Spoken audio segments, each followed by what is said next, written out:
नमस्कार, आप देख रहे हैं जेएमटी न्यूज़ और मैं हूं आपके साथ आस्था तिवारी। जबरन धर्मांतरण करवाना आमतौर पर एक कानूनी जुर्म माना जाता है।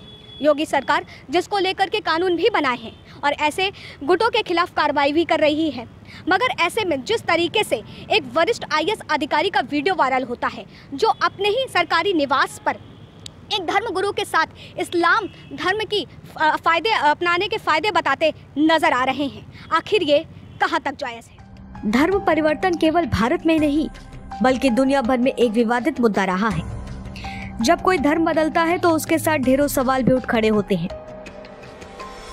ऐसे में जब सवालों की सुई खुद यूपी शासन के एक वरिष्ठ आईएएस अधिकारी मोहम्मद इफ्तिखारुद्दीन पर घूम जाए तो हैरानी भी होती है। दरअसल पूरा मामला एक वायरल वीडियो का है। सूत्रों से प्राप्त जानकारी के मुताबिक यह वायरल वीडियो उस समय का है जब इफ्तिखारुद्दीन कानपुर के कमिश्नर थे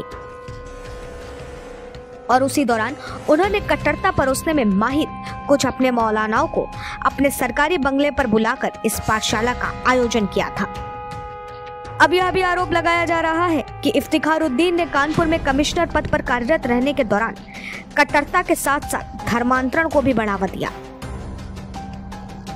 जब एक सरकारी कर्मचारी जो अपने पद पर तैनात है, जिसे जनता की समस्याओं को हल करने के लिए उस पद पर बैठाला जाता है, ऐसे में उस पद का दुरुपयोग करना कहां तक सही?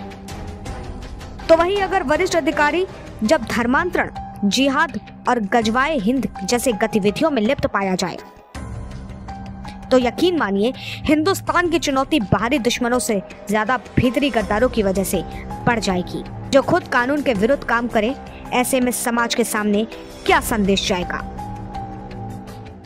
ये बहुत ही अनुचित कार्य हो रहा था, प्रशासन के संज्ञान में नहीं था, सरकार के संज्ञान में नहीं था। अब सरकार को संज्ञान में लेना चाहिए और उचित कार्रवाई करनी चाहिए, क्योंकि प्रशासनिक अधिकारी समाज की सेवा के लिए होते हैं।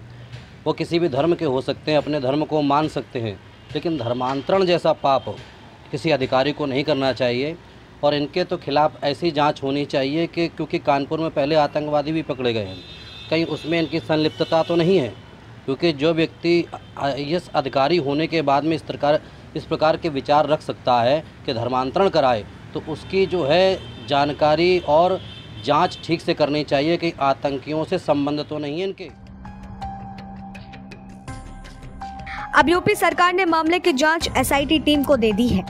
आईएएस इफ्तिखारुद्दीन का वीडियो वायरल होने के बाद डिप्टी सीएम केशव प्रसाद मौर्य का साफ तौर पर कहना है कि यह एक गंभीर मामला है।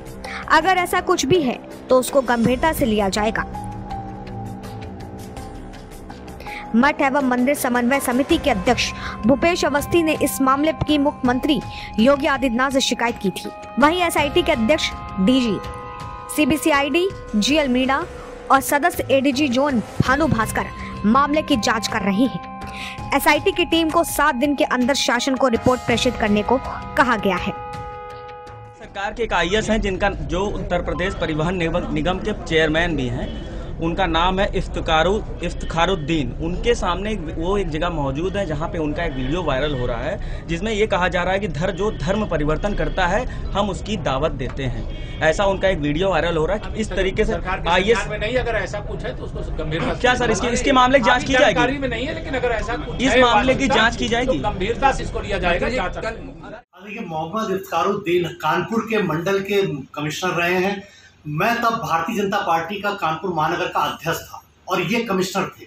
लगातार इनकी गतिविधियां प्रताड़ित करने वाली, और ये इस बात का दावा करते थे कि ये उत्तर प्रदेश के तत्कालीन मुख्यमंत्री अखिलेश यादव जी के बहुत खास हैं और इनका कोई कुछ नहीं बिगाड़ सकता। लगातार हम लोग सड़कों पर इनसे संघर्ष करते थे, लेकिन ये बिल्कुल सुनते नहीं थे। और इस प्रकार का वीडियो आना निश्चित रूप से जांच के बाद सारे तथ्य सामने आ जाएंगे, लेकिन ये बड़ा खतरनाक और समाज को शर्मसार करने वाला है।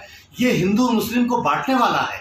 और इस प्रकार का कृत्य अगर एक सीनियर आईएएस करे तो उन आईएएसों के लिए जो बहुत ईमानदारी से काम करना चाहते हैं और जो नौजवान आईएएस की तैयारी कर रहे हैं, उनके लिए कहीं ना कहीं उनके मनोबल को गिराने का भी ये काम करता है। आईएएस ऑफिसर के वायरल हुए वीडियो के बाद अब यह बात भी निकलकर सामने आ रही है कि करीब 11 साल तक वो कानपुर के अलग अलग पद पर नियुक्त थे।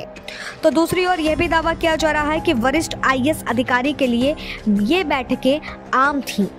इन बैठकों में कानपुर के नहीं बल्कि कई राज्यों के लोग इस पाठशाला में शामिल होने आते थे।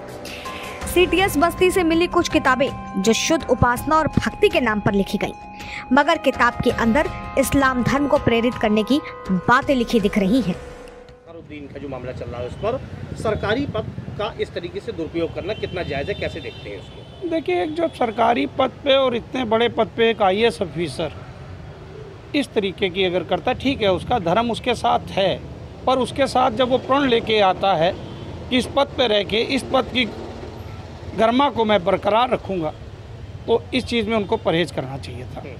सर, क्या लगता है कोई धर्म इस तरह की इजाज़त दे सकता है?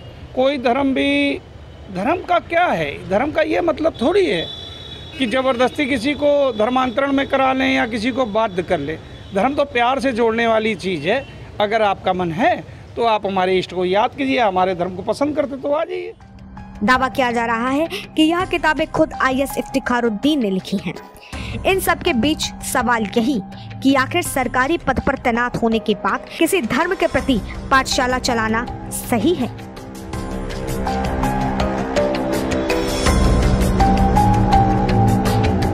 जाहिर सी बात है कि कोई भी अधिकारी को ये अधिकार नहीं होता है कि वो एक सरकारी पद पर रह करके किसी भी धर्म का प्रचार करे। ऐसे में जिस तरीके से वरिष्ठ आईएएस अधिकारी का वीडियो वायरल हो रहा है, जिसमें वो साफ तौर पर यह कहते हुए नज़र आ रहे हैं कि यूपी एक ऐसा सेंटर है जो अल्लाह ने उनको दिया है, जिसमें वो देश और दुनिया तक पर काम कर सकते हैं। आखिर ये कहाँ तक सही है?